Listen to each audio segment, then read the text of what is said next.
And there we are. Rebecca, how are you this morning?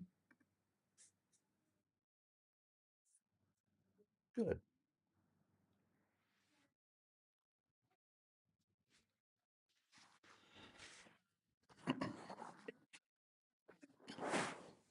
Well, good. Good, good, good. All right. You have a topic for us on Monday Mindshift. What is your, what is your topic? You can mute yourself while you're, but I could hear it. Well, I know, but that you didn't mute you while you were making sure it was working. And then I heard me.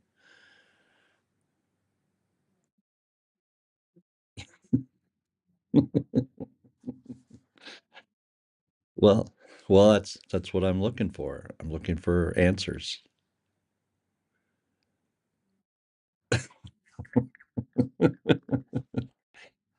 You want to add something extra to your coffee? Yeah.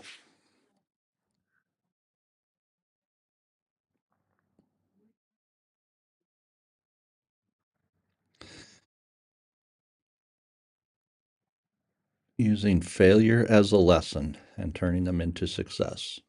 Okay. Okay. How do you want to kick off? Sounds like a fun topic.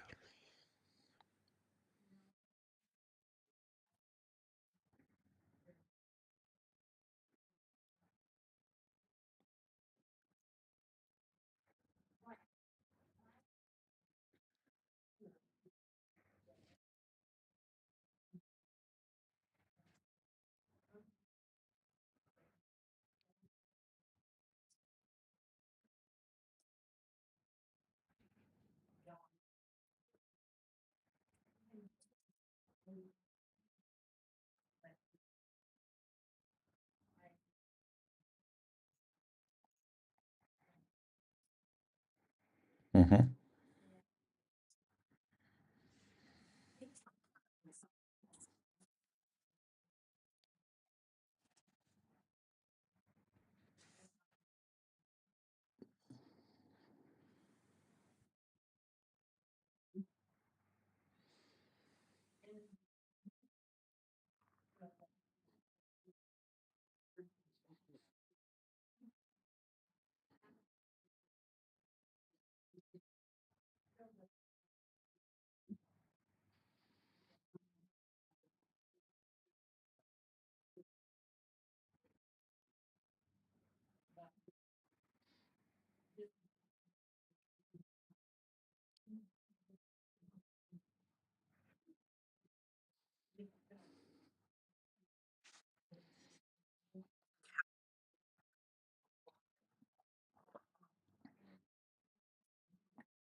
Mm-hmm.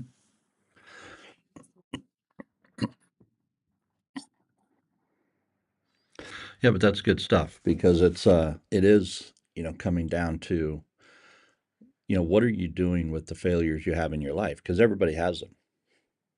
Doesn't matter. Doesn't matter how you, and everybody's going to see them a little bit differently, you know.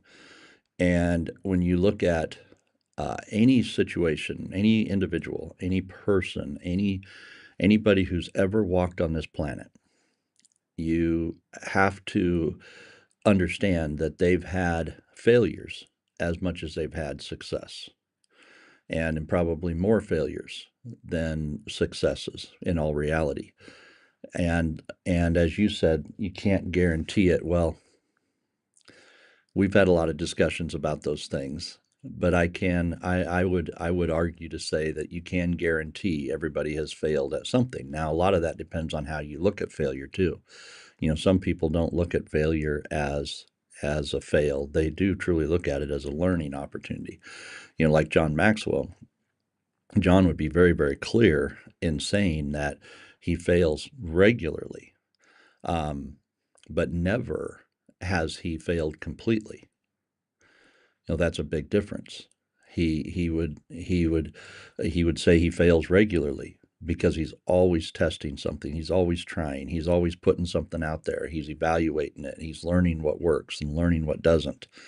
And we have sometimes, we live in a world that is real big on sports. We're real big on, getting an A versus a B.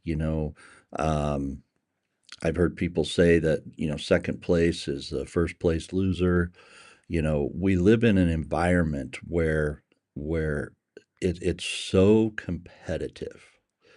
Everything is so competitive and everything works on some kind of a measured standard that by default, it's impossible for anyone to ever, be it's impossible for anyone to not fail. It just is impossible when you put yourself according to those standards.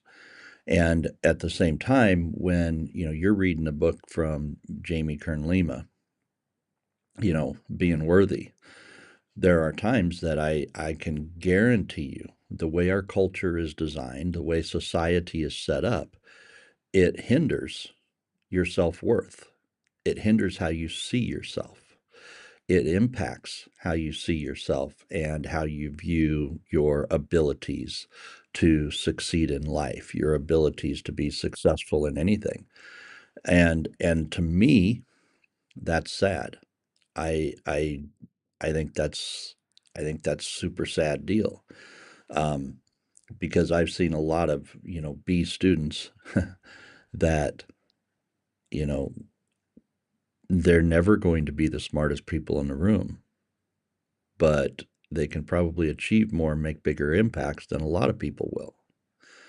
And those are the things that I've learned over the years is we have to be able to look at failure from a completely different set of lenses than a lot of the standards in society. Does that make sense?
Hmm.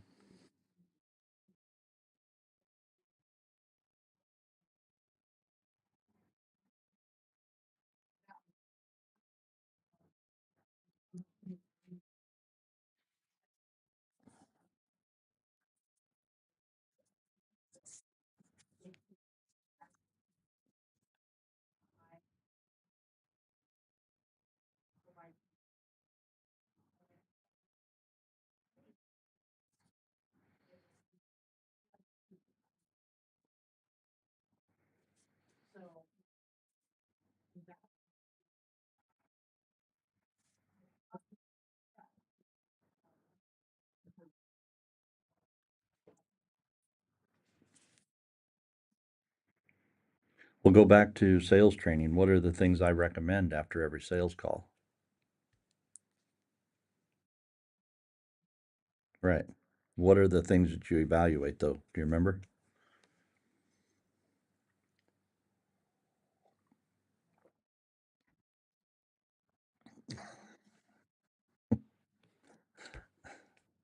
And you've been in every class. Okay. Okay. Well, to that point, though, what makes a business fail? You know, let's just be blatantly honest. A business will typically fail because it doesn't have cash flow, and you will fail without sales. And you've got to have sales. And it's one of those things that I would challenge everybody to review in your business. You have to be focused on selling. And that's one of the reasons why, you've heard me talk, Rebecca, that everybody sells. There's never a time that somebody in the organization is not selling. And everybody sells. That's just the way it is. I don't care if you're in support. I don't care if you're on the back end. I don't care if you're doing marketing. I don't care what position you have in the organization. Everybody sells. And you're just selling from a different perspective. You're just selling from a different position. But the fact of the matter is everybody sells. So when you're looking at it from that perspective, we should always be willing to evaluate what we're selling. Even if you're in a support role, let's say you work on the back end and you do support, and maybe you're even doing support via email. Let's just say that you're doing support via email. And that support role means that you don't talk to people necessarily. You don't see people face to face, and you're doing all the support via email. A lot of people don't realize you're still selling. You're still selling. Because if you're supporting a product or a service and you're doing it via email, you better get really, really good at it, because you're trying to convince someone on the other end to either do something, believe something, or adhere to something. Whatever you're doing with support on the back end, you're still trying to get someone to do something differently or to fix something or whatever the case may be. And you are selling, whether you believe it or not. So it's one of those things that we just simply have to understand, that everything we do in life should come back and be evaluated, win or losses, wins, or, as some would say, failures. You want to evaluate everything every time. And the things that I look at in evaluating, and especially learning, because that's what the topic is for today, is learning. I can't learn if I don't evaluate. I hear people all the time, yeah, that was a good meeting. Man, I went to this meeting. It was a great meeting. Like, really? Tell me about it. And they're like, oh man, well, he was so excited about this and so excited about that. And we got this going and that going. I'm like, so what's the next step? Well, they're going to think about it. I'm like, okay, that's not a great meeting. That's not a good meeting if you don't know what the next step is. In other words, if there's not a follow-up date, there's not a follow-up plan, there's not a follow-up process of some kind, and there's not something attached to that, it really wasn't a great meeting. So number one, that's an evaluation to say, hey, how do I turn every average meeting into a great meeting? It's not just how somebody talked. It wasn't just how somebody looked at things. It was how the meeting will progress to the next stage, to the next level. And even if that level is a stop, it's like, no, it's not going any further. At least you know now, so you're not wasting time. But at the end of every meeting, you should evaluate, what did I do really well? What did myself? Number one question, what did I do really, really well in that meeting? Because you want to find your positives, you want to find your good outcomes. You know, what could I have done differently? That's another question. It stays in the positive, doesn't beat yourself up, but it keeps you asking, what could I have done differently? What could I have said differently? What could I have done in my presentation differently, or my representation differently? You know? And then the other question is, how were they feeling? We don't really know that, but we can review it and express, just by thinking about it, we can express an idea of how we believe they were feeling. But you got to get good at reading people, which means if you're saying, I don't know how they were feeling, then that's an opportunity to learn, right? That's an opportunity to grow. Because if you're good in sales, you're going to get really good at leading or reading people. and you want to be master at reading people and reading how their body language works, how they were seeing things, feeling about things. How are they feeling? And then my last question that I would always ask myself is, you know, if I could redo this meeting, what would I do differently? And what would the outcome be differently? How would the outcome be differently? What would I do differently? What was the outcome? How would I change the outcome? And even if it's a good meeting, even if it's a good meeting, I made sales. Maybe I missed the opportunity to do a referral. Maybe I missed the opportunity to support one of my other team members. Maybe I missed an opportunity to do something. But I always ask myself, what could I change and to provide a better outcome? Because there's always a way to get better. Of course they are.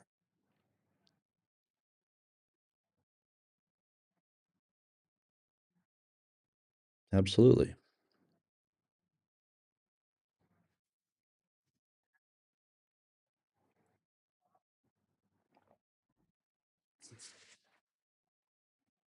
Hmm.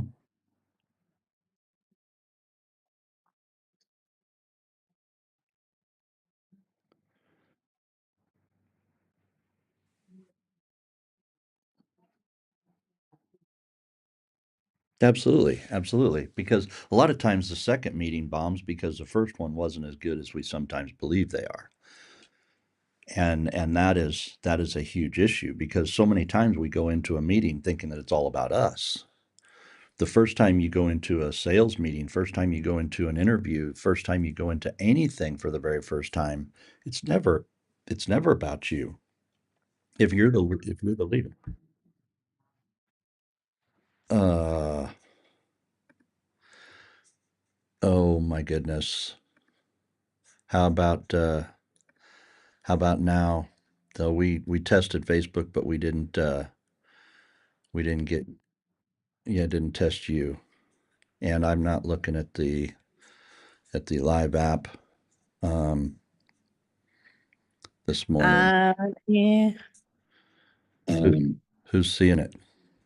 This morning. Yeah. There it is. Okay. So you should be able to hear me now. Casey, can you hear me now? Yeah, hopefully that works. She said yes. So Good. Wonder how many other people jumped off morning, because they Casey, couldn't too, hear. by the way. That was bad on our part. I should have known. There's one little option to change down here, and I missed it. Well, we're gonna have to put a little sticker on your computer Yeah, every morning. I know. Yeah. I know.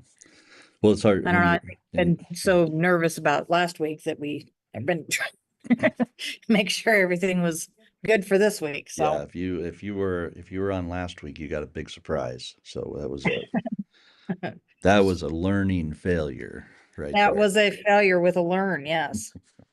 My goodness, that was a mess. Okay, But but yes, I think that, evaluating is big. So let's bring in some of the. I know we only have a couple of people on Zoom, but I'd love to hear from those couple of people on some of the things that they have faced and their learns and their failures.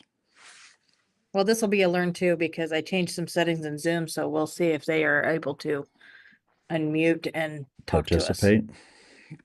You've been messing with things. Last week got you all flustered. I've been trying to fix things, but to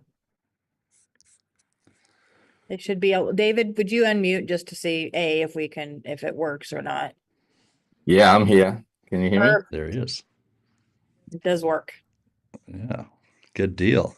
Now I that think now, failure is only a failure if you let it be a failure. And so, yep, other people may deem something a failure, but it's only a failure if you deem it to be a failure. Otherwise, you just keep, it's part of that iterative process well, I, of I I agree with that, and I disagree at the same time. I mean, if you deem it to be a failure versus somebody else deeming it to be a failure, but there's also a result. There's an outcome. Sometimes, even if we believe we're doing great, but it's not getting an outcome, it's not really winning, is it? no, I guess not. But well, I guess it's more a case of giving up. You fail and give up, but that's Hmm. a different thing. Right, right. Yeah, I think that's part of what we have to look at is sometimes, we get, I know I've had to struggle with this because we all believe our ideas are great, right? We got the best ideas in the world, right, Rebecca? And, Yes, you do. but there's so many times when the idea just isn't best. And the thing that I've learned is when I work together with other people, together our ideas are better than my ideas. And when our ideas are working together for a common outcome, there's always going to be a better outcome than just my ideas.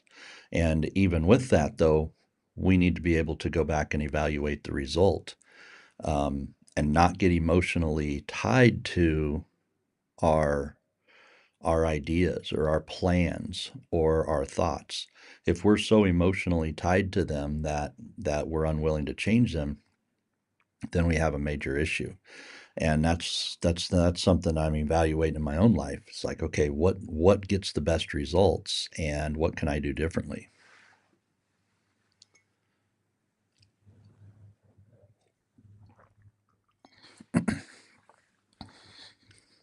That's a really good point, David. It is how a lot of times how we perceive them ourselves. Um, but I would also challenge that to how we're getting the results that we say we want or that we need in our lives. Yeah, sure. So it's more of a pivot, Yeah, but yeah.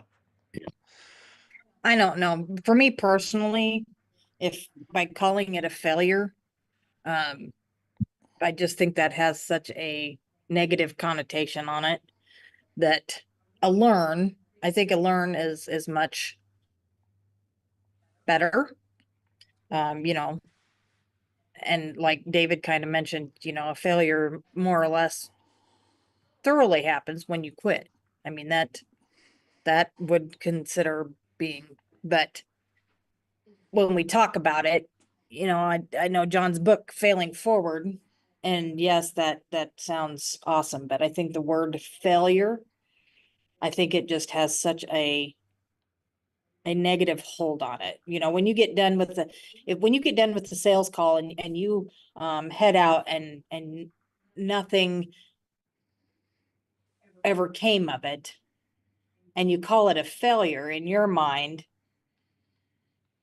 that's bad because you think back in school, there was a big F on your paper. That means you failed that test or you failed that report. And I, Hmm. I think that just has such a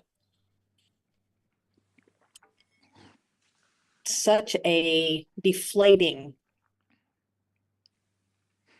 Well, so Rebecca, that's an important element too, because now you're talking about different people's perspectives on failure, right? John wrote the book Sometimes You Win, Sometimes You Learn. He also wrote the book Failing Forward.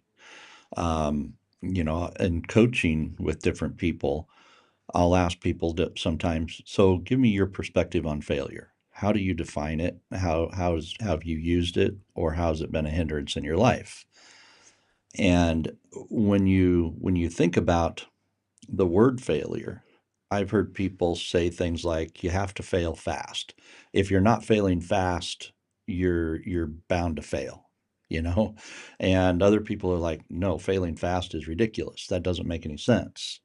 It doesn't, why would anybody want to fail fast? And yet there's all these different perspectives, right?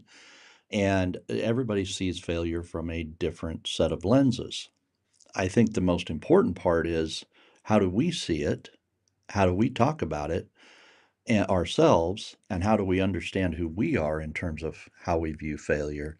But then also asking the question, especially like your team members, how do they perceive it? If I've got a team member who sees failing fast is extremely important to them in their life, then I need to understand what that means to them. And we need to be able to come to some kind of a mutual understanding that makes sense for the company, for the leadership, for the individual. It's like understanding different people's perspectives on failure are very important, because it doesn't mean that there's one right or wrong. It means it's No, different. well, I think one person will look at failure and use it as fuel for the fire of Oh, what they're absolutely. building. Absolutely.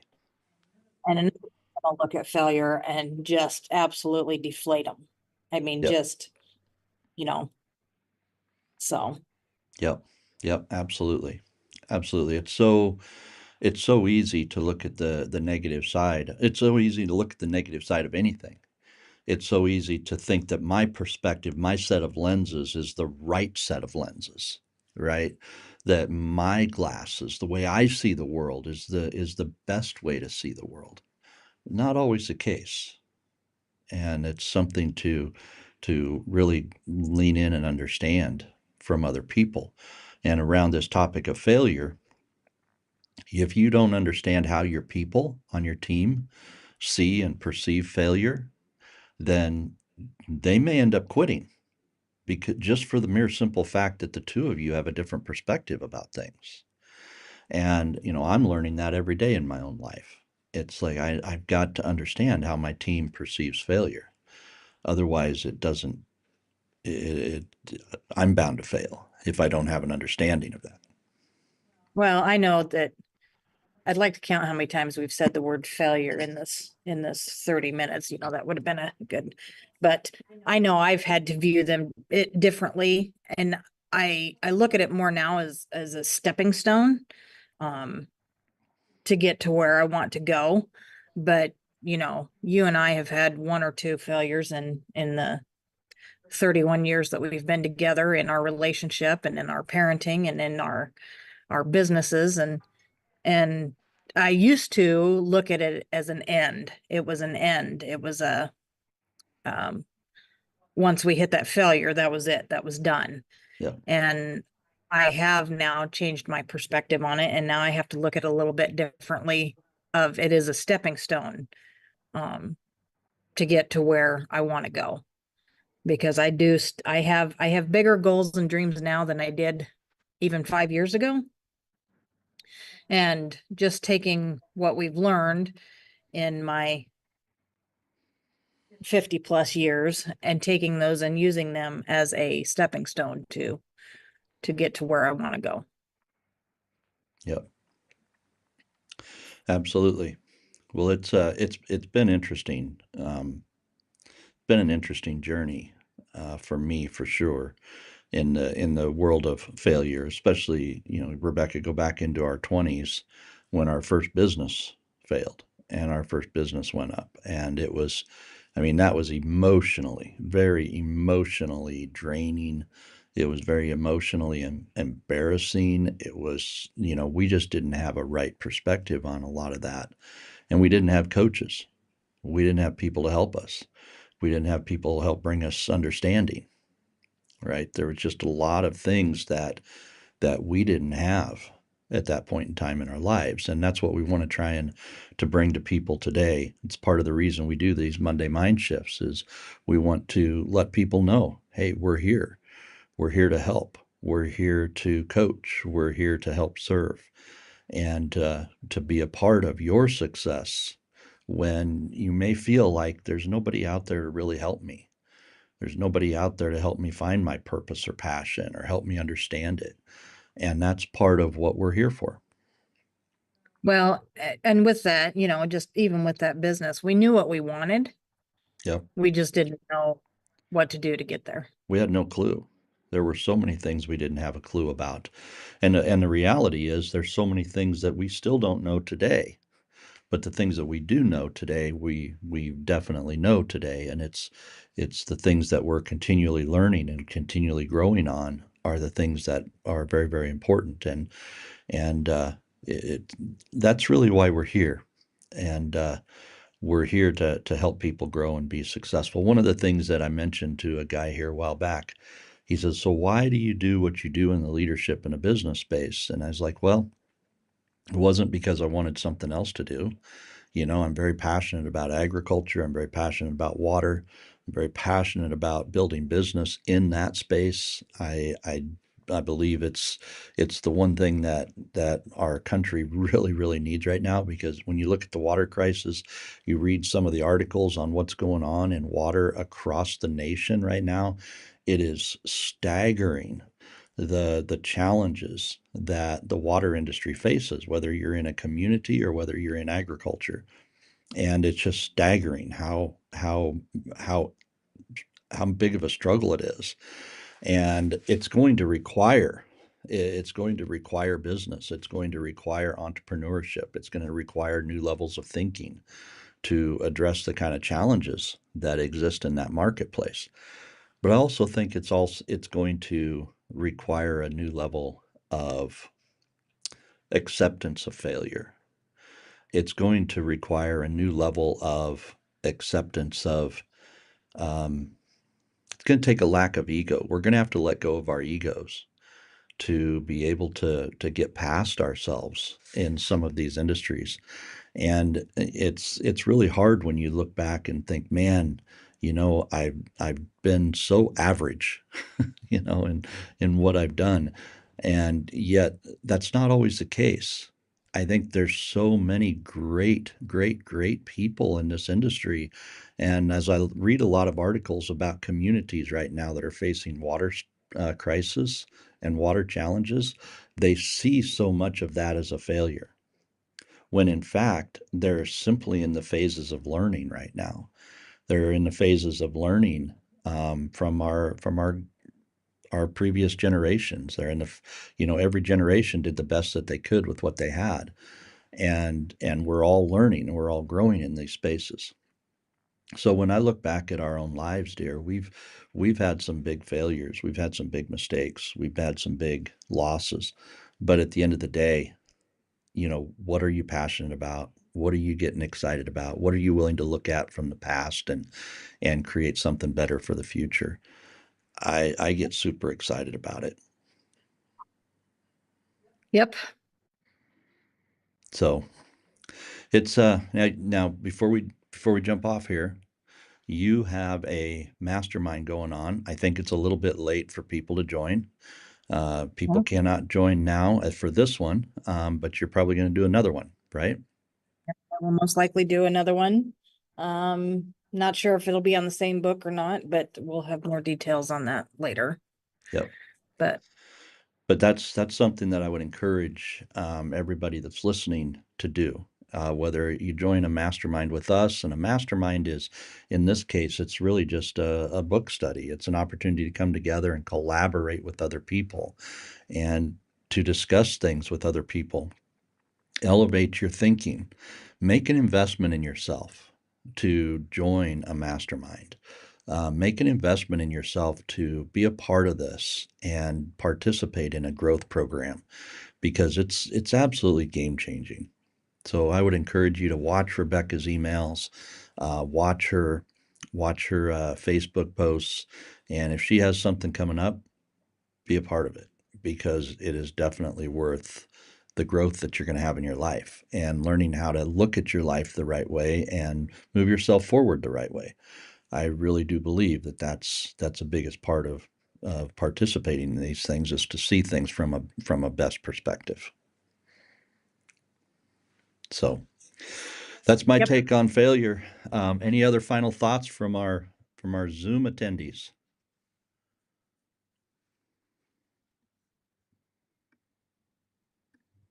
And everybody's really quiet. Okay. No.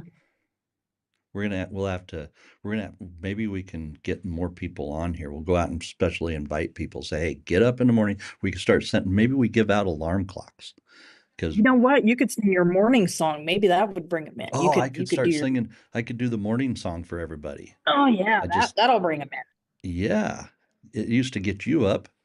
You were not happy, but you got up. in. All right, everybody. Have Was a she great. getting up to get a bat?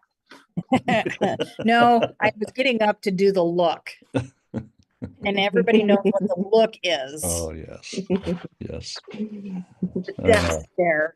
Yeah, the death stare. All right, be well, my But friends. God bless. Make it an amazing week. see you next week. Thanks, guys.